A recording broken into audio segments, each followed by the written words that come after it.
In 2018, Wade Wilson was removed from his timeline and asked never to return. With nowhere else to go, he sought help from former X-Man Logan, otherwise known as Wolverine. Can two misanthropic malcontents save the multiverse without killing each other first?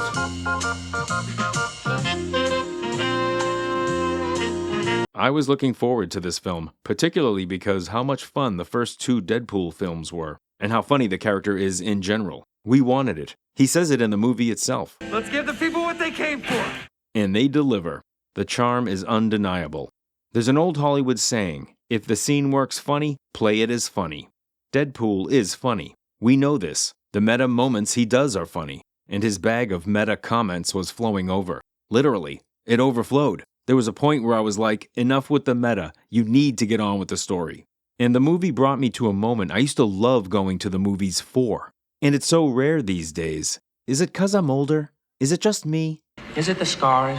And that moment is the point in the movie where I have no idea what's going to happen next. I like the characters I'm with, I'm happy to go with them wherever they go, and I have no idea where that is. Just want to take a split moment when you hit the like and subscribe. And ring the bell. Ding, ding. Yes, when we like characters, we're happy to follow them wherever they go. But it took a lot of multiverse spaghetti babble to get there. Now, my little odd couple opening segment was fun to do, and it does serve as a broad stroke of the first act. Now it's garbage. But I'm going to quickly try to be clear what exactly is going on here in the beginning of the film. Now, I've watched the movie twice, and it was fun to do so. I've also researched online just what the hell's going on in this first act to kick the story off. Mr. Paradox and the TVA are protectors of the sacred timeline, Earth 616. Comics experts, you may begin your assault in the comment section now.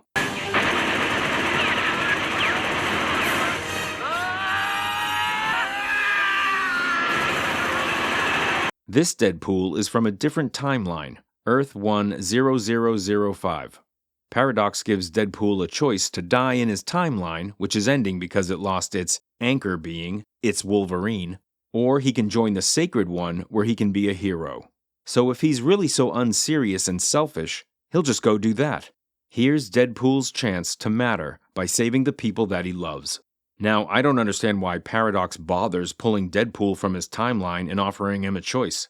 Let sleeping dogs lie. All this is going to potentially do is ruin his secret plan of undermining the TVA.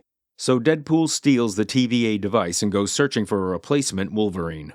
Funny montage follows. But anchor beings, dissolving timelines, internecine TVA bureaucratic office politics? Ugh.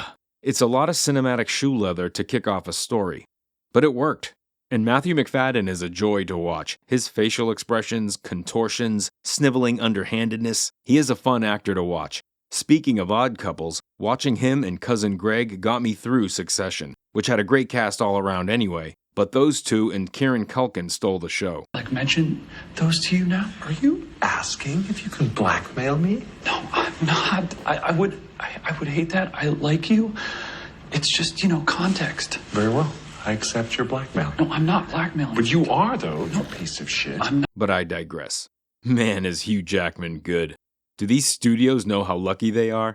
Obviously, he fills the suit well and convincingly kicks butt, but there are a few dramatic scenes that he shows his acting chops, and it grounds the character and the story with the roots of an Alabama oak tree.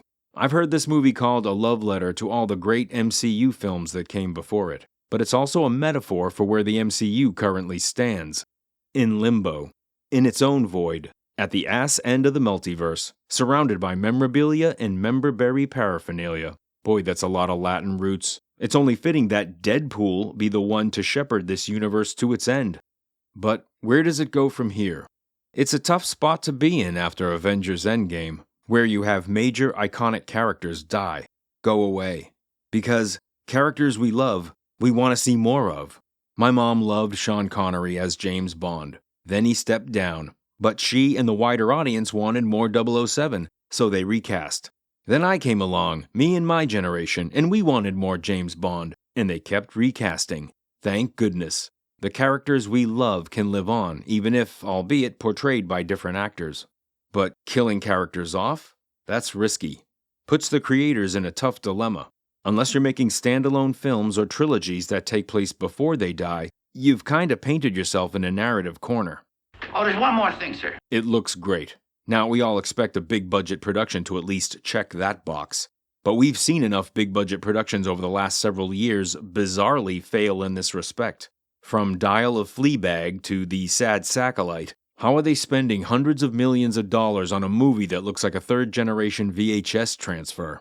Well, in Deadpool Wolverine, competent artists and craftsmen are back in the saddle. From the beautiful snow and metallic color scheme of the opening to the dusty mustard palette of the void, the movie looks great. Don't look at it. Shut your eyes, Murray, and don't look at it no matter what happens. Spoilers here on out. One aspect of this film that has been seen as a flaw is that it's gratuitous. And it definitely is. There's a line, and when creating good art as a creator, writer, comedian, filmmaker, artist, you'll go up to that line. You'll dance around it. Heck, sometimes you might even cross it. And we consistently need to understand where that line is. At times, this film feels like it bulldozed that line. The cursing is excessive, and the killing tons of dudes, seemingly just to kill tons of dudes, kind of feels like, well, overkill. And I'm not saying this to be a prude, just to let you know how my mind works. I've always kept it in my mental Rolodex when cinema sweetheart Mary Poppins bared all. I've always loved films with swearing and violence. Reservoir Dogs is one of my all-time favorites. But the problem with overuse is that it loses its effect. And then you're reduced to absurdity. Hardy fucking hard. Now, the F-bombs and headshots fly with gratuitous abandon in this piece, particularly in the opening.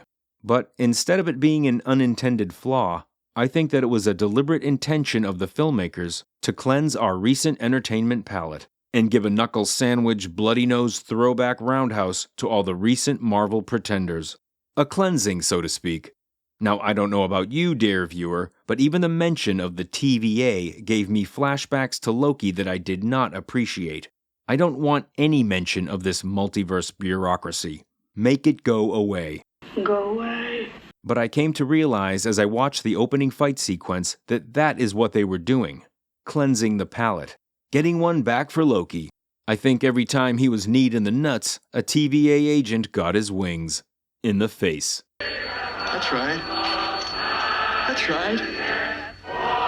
He's literally using the remains of one of the last great superhero movies to eviscerate the representatives of the organization explored in one of the worst Marvel outputs. Representatives of a show that embodied so much of the traits that steered the MCU in the wrong direction.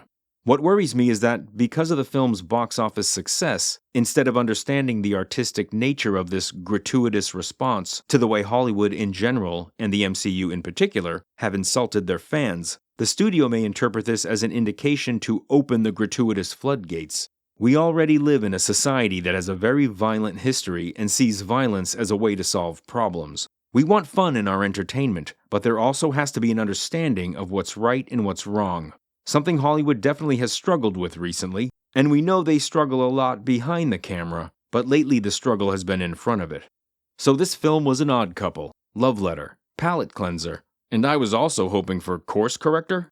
I was hoping Nova was going to successfully destroy most of, if not all, the other timelines and the TVA. And the only timeline left is the one we're in. Stick to this place, this time, and stick to consequences.